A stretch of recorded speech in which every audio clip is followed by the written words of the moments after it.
of life, relationship, and success. And I'm your host, Anna Elton, relationship expert. And I'm here with our guest, Katrina Spagnoletti. Welcome, Katrina. That was perfect. And thank you for having me. I really, really appreciate this opportunity to be here and to talk about me. Awesome. So I would love to hear all about you. So I know you're author, you're former Mrs. Florida, you're founder of the beauty line, right? Tell us all about it. Well, I'm Katrina Spagnoletti, and I'm the former Mrs. Florida American 2020, as well as the International Beauty Queen, Meet Mrs. Queen of the World 2021. So that was a great time for me, in one of the darkest times that we've had in this world called COVID. But it pushed me to do something that I wanted to do for about 10 years, but never could do, write my book, What My Mother Never Knew, on how I healed from childhood trauma. So that led me into so many other different things, speaking and wanting to be certified as a confidence coach, an empowerment coach, life coach. And then it turned into a beauty line, a skincare line, which I have right here. And here's my book, which I actually launched last year when I turned 60 years old. Oh my goodness, this is amazing. You would not tell me that you're 60. I would never guess. Well, I'll be 61 in June, so I'm really excited for that. I was excited to be 60. And, I think along the way, somehow, I said I wanted to do something. I wanted to do something different in my 50s, something that a lot of 50-year-olds and 60-year-olds don't do. Just go out of the box. And when I was 53 years old, I think I did my first pageant, and I was second runner-up, crazy, competing with women 30 years my junior. Then I moved to Florida, and I took the crown at 56 years old, doing the same thing, competing with beautiful Florida women who were 20 to 30 years younger than me. So it's really helped my self-confidence a lot. So I love pageants, right? I love watching pageants, competing, right? Definitely, it's a big journey. It is. When you prepare for pageants, you learn so much about yourself. So like when you were preparing for Florida pageant or any other pageants, what did you learn about yourself? I learned that I could win a crown at 56 years old. No, but I learned so many other things because I think at the beginning, and I mentor queens in their journey of capturing the crown as well. I think one of the things that I realized a lot of things, but one of the things was to be a better speaker. And because I remember the first time, and I tell this to anyone that I mentor, that kind of tongue-tied whenever they answer a simple question like, what is your favorite flavor ice cream? And you can make this into an amazing, inspiring story. That the first time my husband asked me a question, maybe the second, third, a few months, I couldn't even answer that question because I didn't use my authenticity of why I want chocolate was my favorite ice cream. But I learned how to be more authentic and not be afraid to use my voice and not be afraid of what people might think of me as I'm, speaking of maybe healing from childhood trauma or, what my favorite ice cream flavor is. So when you're being authentic, right? Like what should we all know? Like when we try to use our voice, what is one thing that we need to remember? We all have a story and it's our story. And that's what makes us authentic. It's our story and no one else's story matches our story. And the way that you present it, I speak a lot about, being authentic and the projection of what you feel at the moment. That's what generally makes that your own story, is your feelings. And you have to put that into the universe when you're speaking. And it makes it unique. I love that. So with telling your story, I know you wrote the book. Mm-hmm. And I know at least writing, it can be really therapeutic, right? So I wrote my first children book during COVID, right? And again, like, was I planning to write a book? Absolutely not. But it was a fun project. I did it for kids that I work with, and I wanted to, be creative, step outside of the comfort zone, and Mhm. make something different, right? That's how I started writing, first for kids, now for adults. But what was your experience with the book? Why did you decide to write the book? How was the process? And then what did you take away from that? Well, it was a very difficult process, I will say, because it was my story and it wasn't a great story. It's something I lived with for 50 years because the first time I was abused, I was 5 years old. And I lived with that as a dream. I thought it was a dream because when you have someone who you think, especially at 5 years old, that is there, that loves you, is supposed to protect you, and they abuse you, your mind just, there's something in your mind that clicks off and you're in survival mode. So at 5 years old, I had to be a survivor. Mhm. But statistics says that once you're abused, you'll be abused again. And it happened when I was in my teenage years. My stepfather abused me in my teenage years. And all that, I struggled with a lot of that internally because you turn into this introverted person and you turn into someone with no self-confidence and you're protected. I protected my mom because she came from an abusive relationship with my biological father, and I saw the abuse, and she finally had this knight in shining armor, Mhm. and I didn't know how to tell her this, and our relationship wasn't that great, and I was the perfect person for someone like that to abuse, and Mhm. I didn't. There were so many different emotions that I didn't. I had no clue at 15 years old or even 5 years old how to deal with those emotions. I really didn't. But through all of that trauma, I found my purpose. And I thought I was going to be famous, but I got crowned as a queen instead, like 40 some years later. And the purpose was at 15, I didn't know how to comprehend, I didn't know how to deal with what was going on with me. And I thought the best solution was maybe to take my life. So I attempted to take my life by swallowing a bottle of pills. And the next day I woke up and I just wasn't the type of person that would cry out for help. I really did not want to continue to live a life the way that I was. I didn't understand why this was happening to me.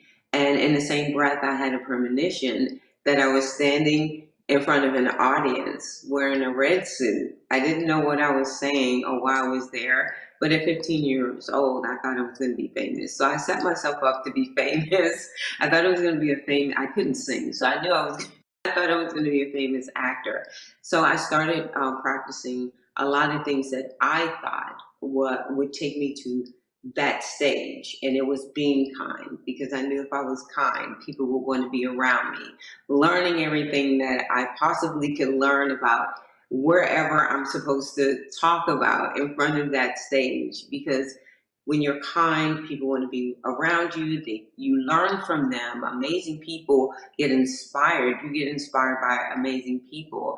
And I wanted to find a faith that really freed me from really made me continue to be a better person.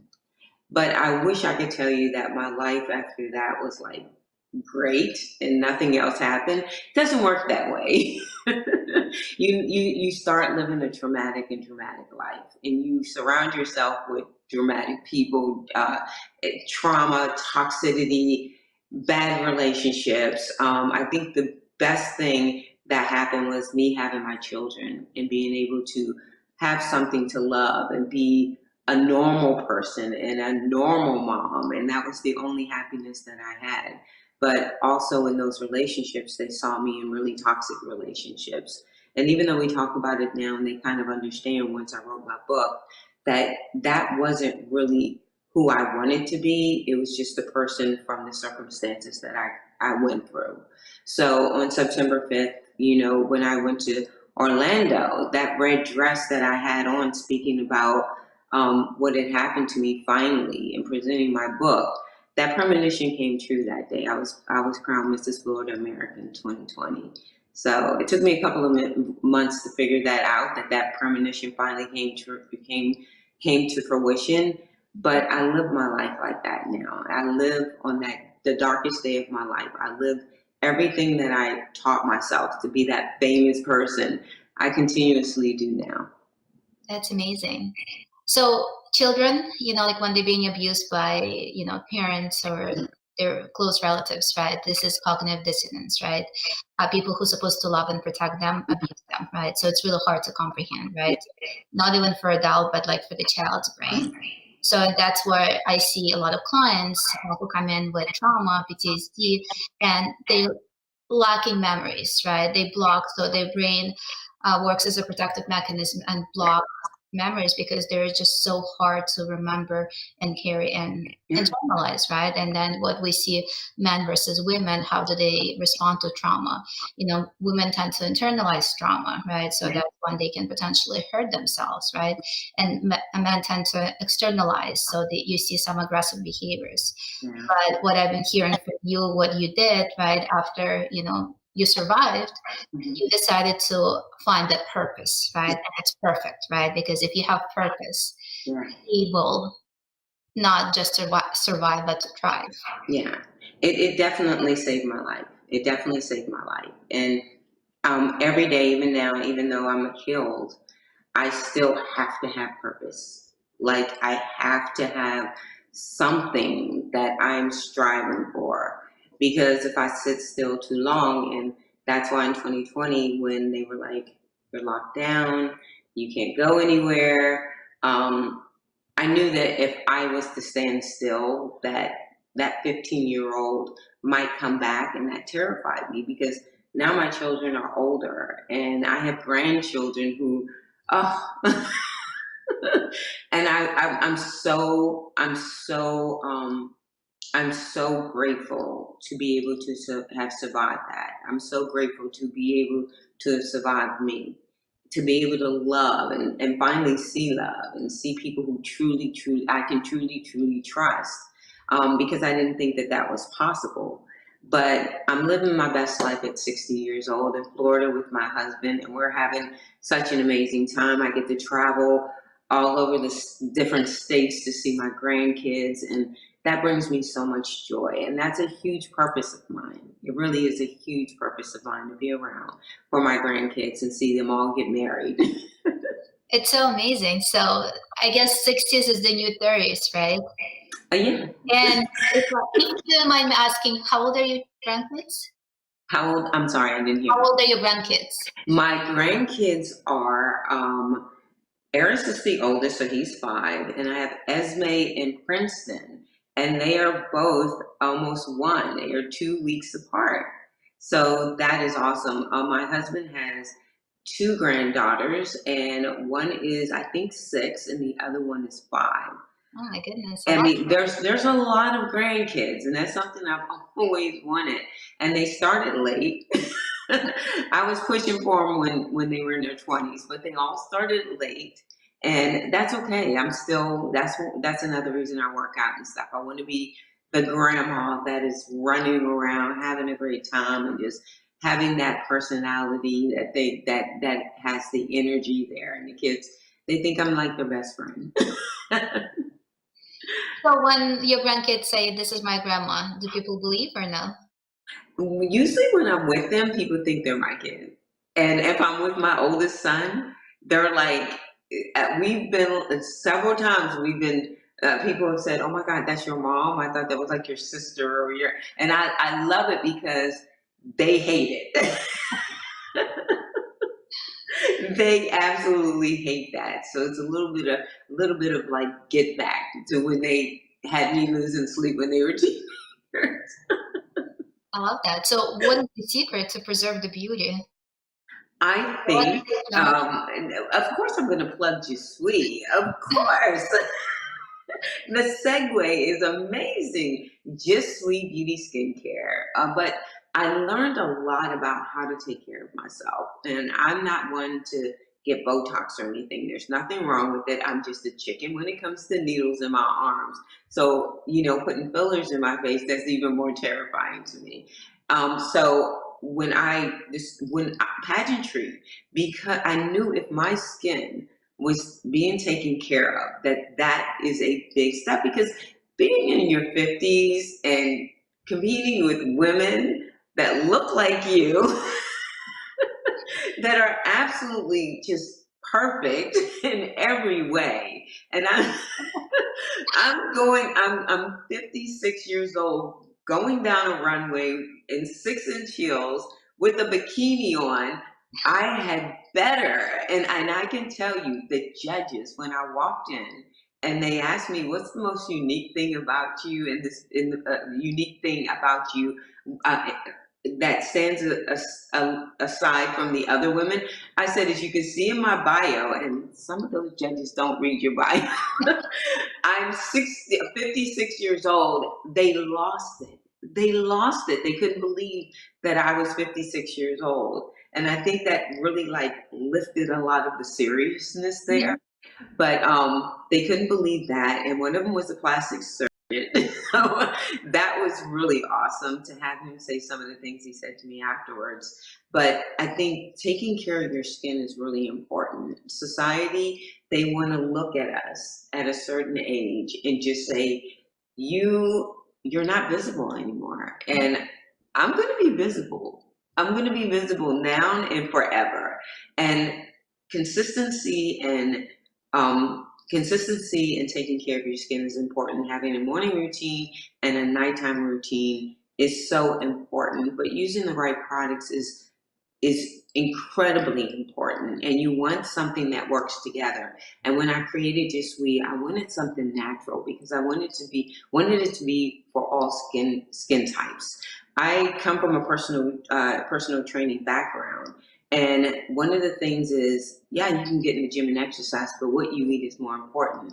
So to get those abs and to get that glow, you need to eat clean. So I decided that I wanted my collection to be, Je Suis collection to be a natural, clean skincare line with essential oils and herbal extracts, because they're designed specifically to give you that radiant, healthy skin at every age. But having a consistency of washing your face and pampering yourself, as well as the right product, is so important.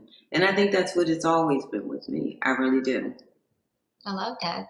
So how do you, like, what do you do, like, with the morning routine versus the night routine? Like what's the routine?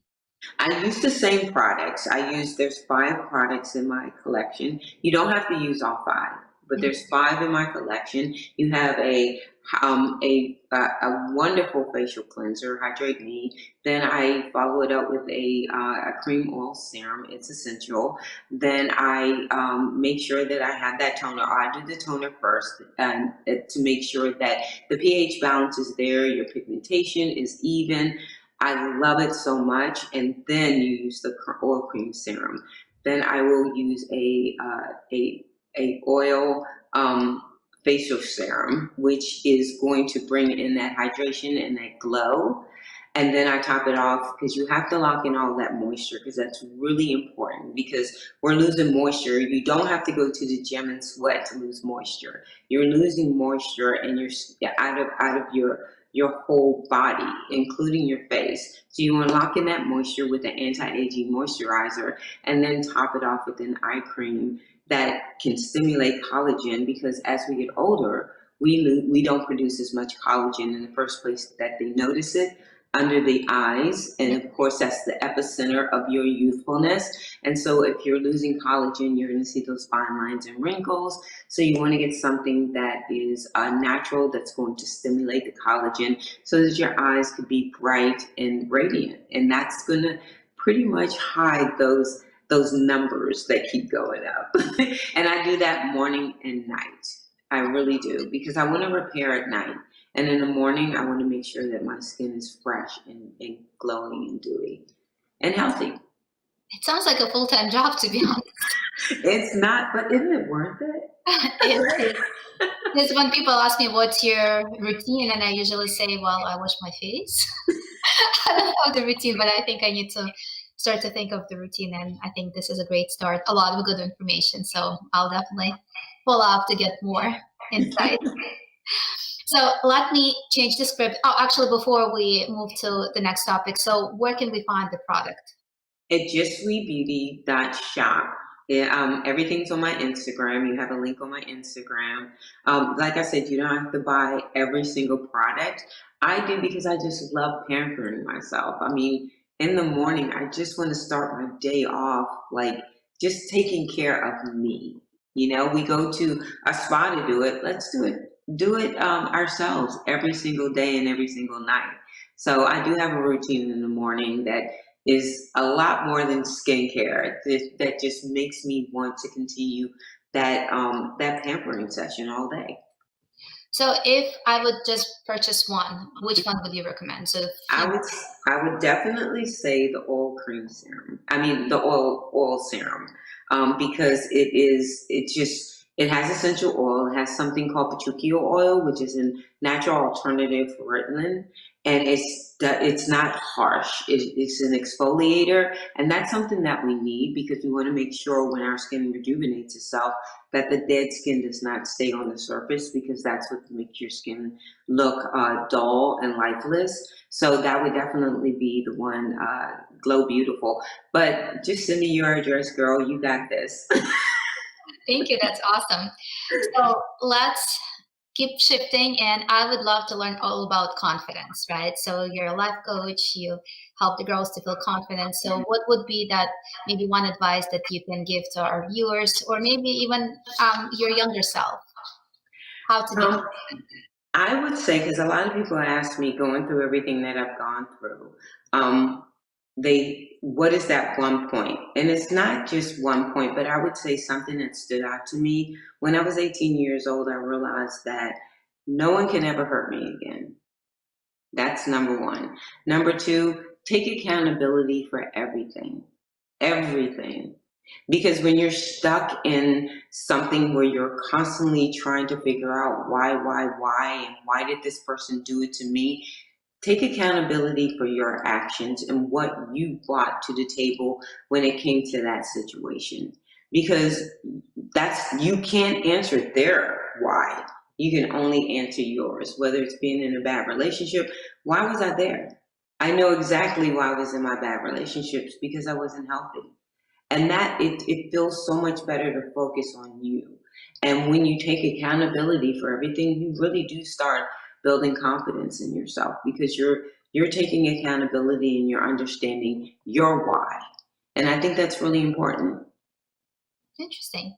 So when you think of the circle of control, right? You want to control yourself, not other people, right?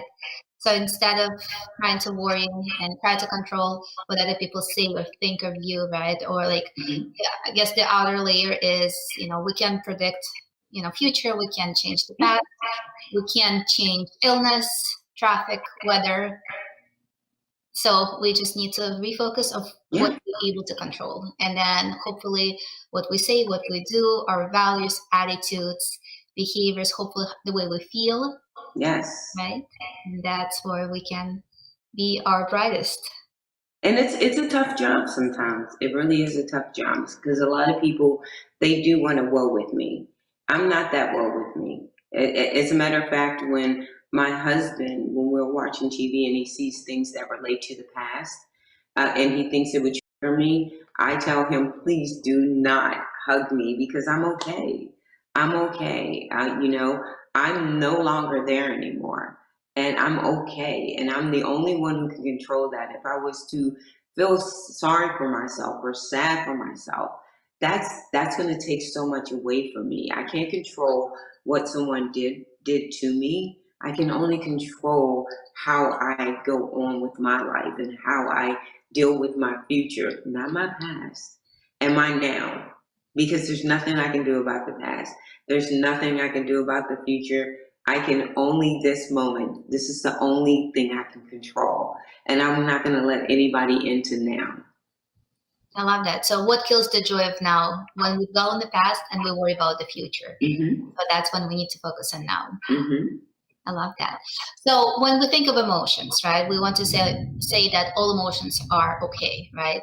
So if this is the baseline, it's normal. It's okay to feel, a little worried, Yeah. sad, right? It's like wave, right? So the problem comes when we feel too anxious Yes. and panicky, right? And too depressed.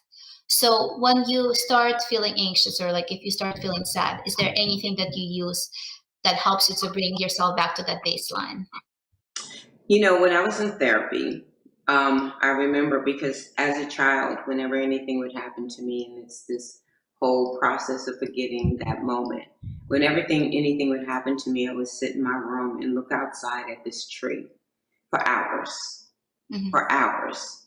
And I remember when I went to therapy, my therapist had his office on a lake, and it had a tree. It had a big window that I sat by.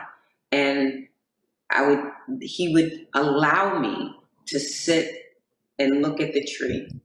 And as sessions went on, he would say, it's okay to visit the house, but you got to practice how to get out of it.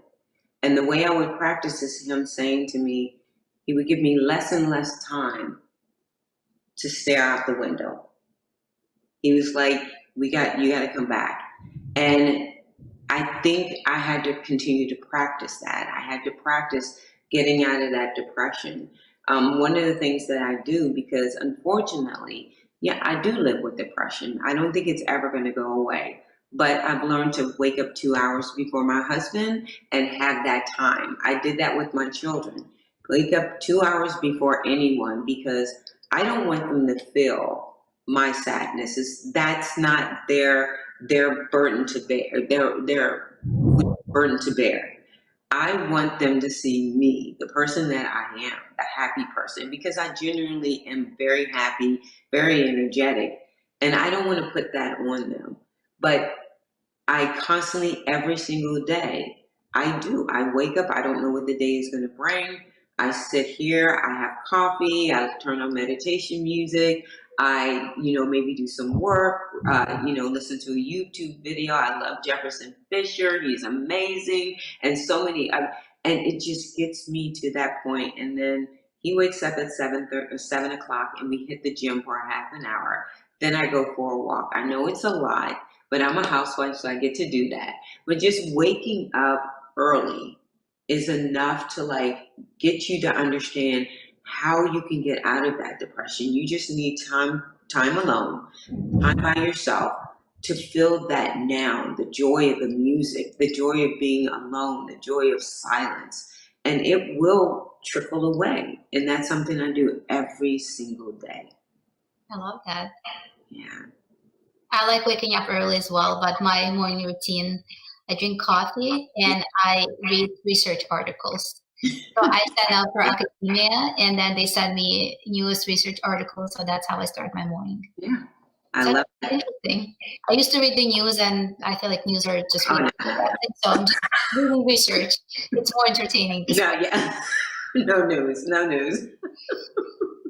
So let me ask you, so if anyone's looking into pageantry, mm-hmm. right? So what's the best advice that you ever received for pageantry? Oh, the best advice. Wow. I'm trying to think if I've ever gotten any advice. I know that there's some out there, but I think the best advice that I would give to someone that I mentor, I learned how to be authentic. I don't know how to be anybody else but me. And I know I'm going to stumble if I try. But okay, I think that's a great one. But I also think looking at competition, your competition, and I'm going to put the air quotes up because you're your own competition. Mm-hmm. But when you see a woman who's amazing, do not take that as she can beat me. Take it as she inspires me, and I need to get up off this couch and do just as much as she's doing. And you learn so much from that, and you become the greatest friends with that person. You really do. But I think don't think that anyone out there is competition. They're not. They really are not. Be authentically you. You are enough. And if the judges don't see that, I mean, you've got 4 minutes to prove that you're the right person for this job. And it's not, if you don't get crowned, doesn't mean that you're not good enough. It just means somebody came in and they did something different and authentic, And the judges just happen to have related to that person. So whenever I go into competition, I don't get nervous because I know I'm the best. I'm the best me I can be, and I'm going to present it as much as I possibly can. And if I walk away without a crown, I've learned a lot of lessons, and I truly feel that way. I'm not just saying that. I truly feel that way. It's so interesting. I feel like this advice can be applicable to anything, right? So I'm thinking about social comparison, right? So with social comparison, we always look, especially with social media, right?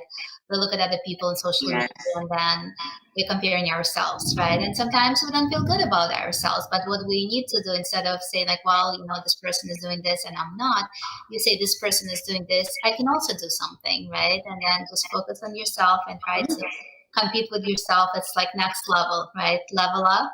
How can I be better tomorrow than yesterday, right? Yeah. And also I'm thinking about the job interviews, right? Because we all at some point went for the job interview, right? And then we're looking at other people and then we're thinking, well, maybe we're not good enough, but we need to focus on what's good about us. What are the best, candidates for this position? Yeah. And I honestly don't think we're not good enough. I really think that somebody else came in and they stepped up their game in a different way and they were more relatable. And I honestly feel that's what pageantry is. So with self-esteem, right? So like, I know it's easier said than done that like, well, you need to focus on yourself and be the best version of yourself. But like, what helps you to boost that self-esteem? Is there like any mantra? Is there anything that you tell yourself, or is there anything that you do that helps you to say like, wow, I'm pretty amazing? I don't take anything personal. I really don't. I know I'm not going to be liked by everybody. And I honestly feel, and this is not being overly like cocky, I really feel like if you see something in me that you don't like, it has nothing to do with me. Because every day is a day of kindness with me. Every day I really am focused on making sure that I treat people well. And my husband has said this to me time and time again. He sees the people that I surround myself with or the people who want to be in my life.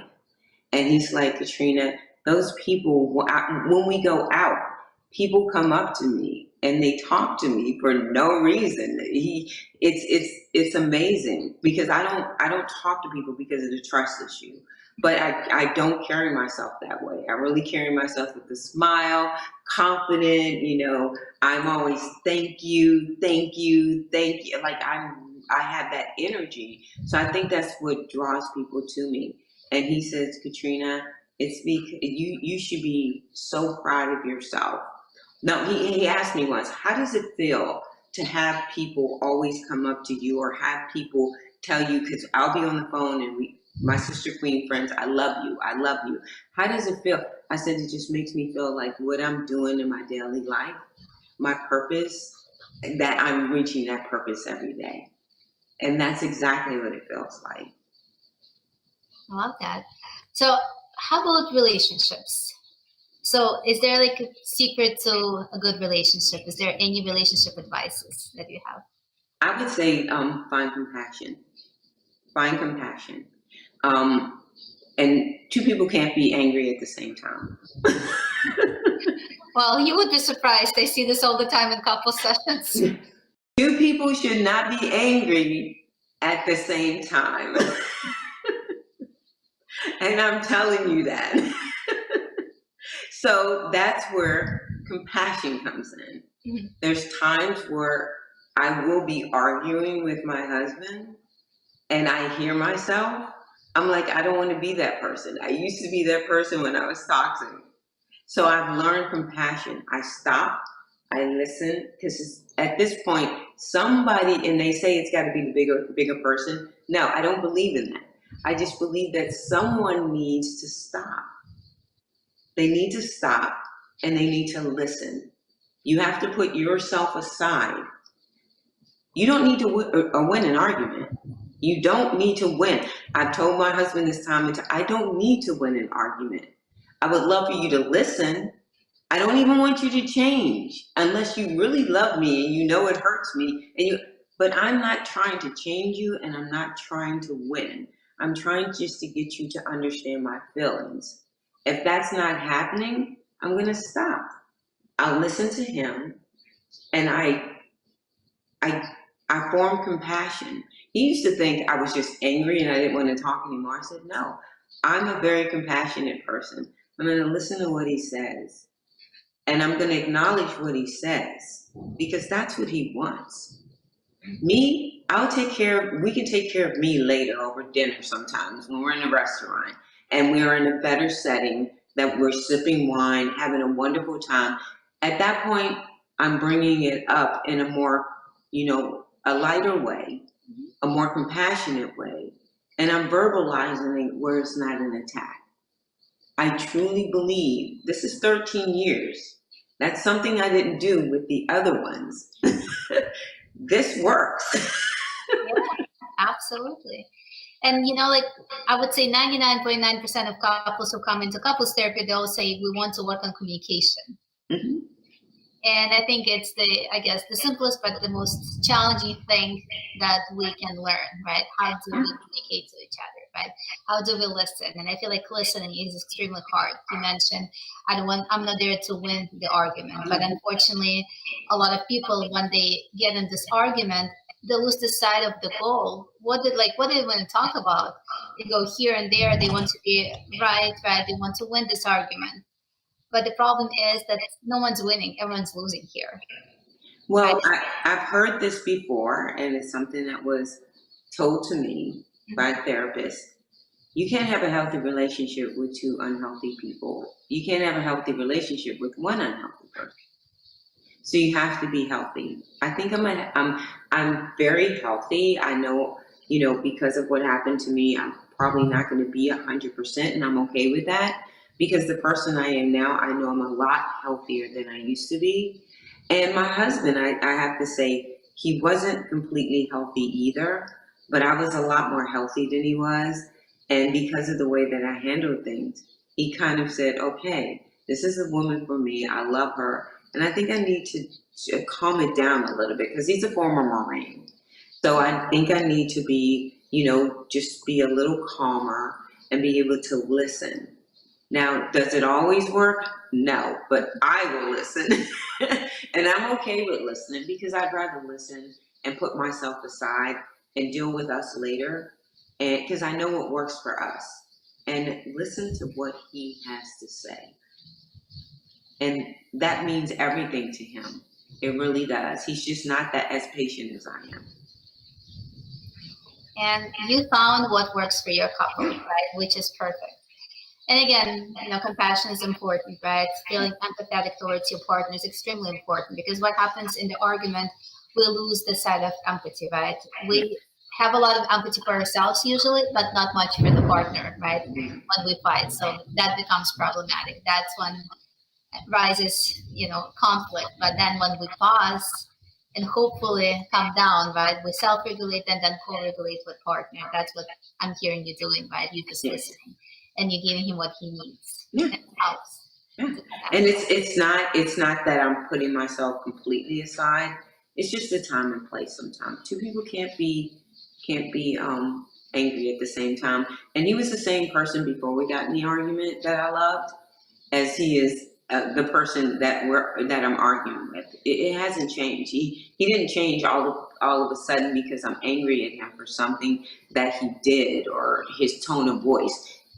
I loved him before that moment, and he's still that same person. And those are things that I think about. I think about that a lot. And I feel like what we say really matters, right? It's important to listen, but also I feel like a lot of people, they say a lot of beautiful things in the moment of stress, right? That they regret later on. But so there's this empty chair technique, right? So I always tell my couples, instead of, saying, like all the mean things, you need to pause and really think, do I really want to say it, right? But then if you really feel upset at your partner, You can remove yourself, go outside, go to a different room, and you can say it's everything that you feel about your partner in the moment into the empty chair, empty space, empty chair, right? And then you feel better, and then you can come down and come back and talk to your partner. And my husband's like, oh, that's why you go to the office so often. That's why we survived 20 plus years as a couple. But awesome. So how about parenting or being a grandma? Like, what did you learn from that? From parenting to be a grandmother, or just being a parent, being a grandma? Like, is there any advices you would share with others? Well, since my kids are like in their 20s and 30s, I've learned so much from them. I really have learned so much from them. Like, they're the ones who never left because their mother was toxic. I mean, it's a lot harder to have adult kids than little kids because they have a mind of their own. And the other day I was talking to my oldest son, who I cherish so much. Like, he is like such an amazing person. Like, he is the best person I've ever met in my life. And I'm not saying that because he's my son. I have two other ones. But he is an amazing dad, amazing husband. He's an amazing son. And I made a mistake of not saying something to him and judging him.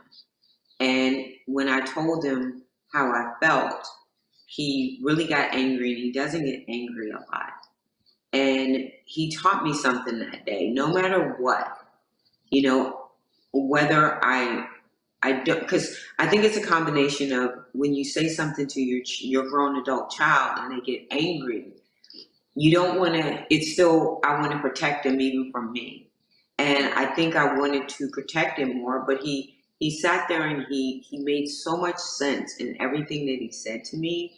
And I'm so proud of him because he constantly teaches me so much about being a great human being. It's a story I used to tell about him, how when he was in middle school, we moved, my husband at that time and I moved with our other two kids to Maryland. And he stayed with my mom in Virginia because we didn't want to move him out of his school. He's always had his same friends or whatever. But he did go to a new school. He didn't know anybody. He was used to being president of his class.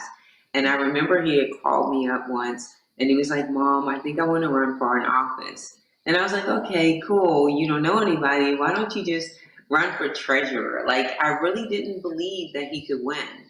And so I supported him. I was making banners and, you know, my vision was I'm going to have to make him a cake and get him balloons because he's going to lose. He calls me on election day and tells me he won. He knew one person in that whole class. And he made me understand one thing. I was so proud of him for winning. I was even more proud of him because he didn't listen to me. As a freshman in high school, he knew his potential and he believed in himself more than his mama. Like, and I think at that point, I stopped believing in anything anyone said or thought of me. And I started believing so much in myself. I really did, because of that one lesson that my son taught me. But they all continue to teach me things, even through their bad moments. They teach me things, and they taught me how to be a better mom, a calmer mom, because the love you have for your children is just so unconditional. Some people maybe not, but most of us have such an unconditional love. And I put that love on my grandkids. And it's a lot simpler to have grandkids because they're not with you every day. And when you see them, it's like, oh, you want to just soak up every single moment. Like, you're free to just, I think you can be more authentic because at that point, you're not teaching as many lessons as you are with your kids. That's their job. So I think that being a grandmother and a mother, it teaches me a lot. And if you say my grandkids' names or my kids' names, it's an automatic smile. There's never any, you know, as much as they want to drive me crazy, there's still that smile right there, you know? I love that. And I guess we always learn, right? We always need to be always learning, and they're always learning from you. Yeah. and you really have to be careful with that. But there was a lot of apologies there too. And I think a lot of parents need to apologize to their kids. They really do. And I did a lot of it. And I wasn't even like this toxic woman. I just knew the mistakes that I made, and I saw some of the effects on even my middle son. And I was like, listen, I'm sorry. Like, I'm sorry for the divorce. I'm sorry for, anything that he felt. Like, we have to respect our kids. Like, we really do have to respect them, especially as adults. Thank you. This is amazing. As we're wrapping up our conversation, can you let us know where can we find you? Where can we find your book, your products? Everything is linked to social media, of course, because it's the greatest tool. I know that sometimes we get sidetracked and depressed because people want to throw things in. But if you get that algorithm and you push enough buttons on positive things, it'll all come to light. I'm all on social media. All of my handles are Katrina Spagnoletti. I am the only Katrina Spagnoletti in the world. I've researched that. No more, ever. I keep researching it to see if one will pop up. So Katrina Spagnoletti, Spagnoletti. That's all of my Facebook, Instagram. Je Suis is my, it's French for I am. So that is my skincare line. That's the handle with that. But Je Suis Beauty .shop, not or .com, .shop is where you can find my products, and you can also message me about the book, because I would love to sign anything for everyone and just let people know that I really appreciate them wanting to hear my story. That means everything. And I wrote the book for nothing but just so people can really see that no matter what no matter what you went through as a child or as a young person, that does not dictate the person you are today unless you allow it to. And I'm proof that I did not allow everything that happened to me or anything that happened to me dictate the person I am today. And I'm very proud of that. Thank you so much for sharing your story. You're absolutely beautiful inside and out. Thank you. And thank you for being here with us. Thank you for having me. Thank you. And I hope everyone had a great night, had a great conversation with us. And thank you. I'll see you guys soon again.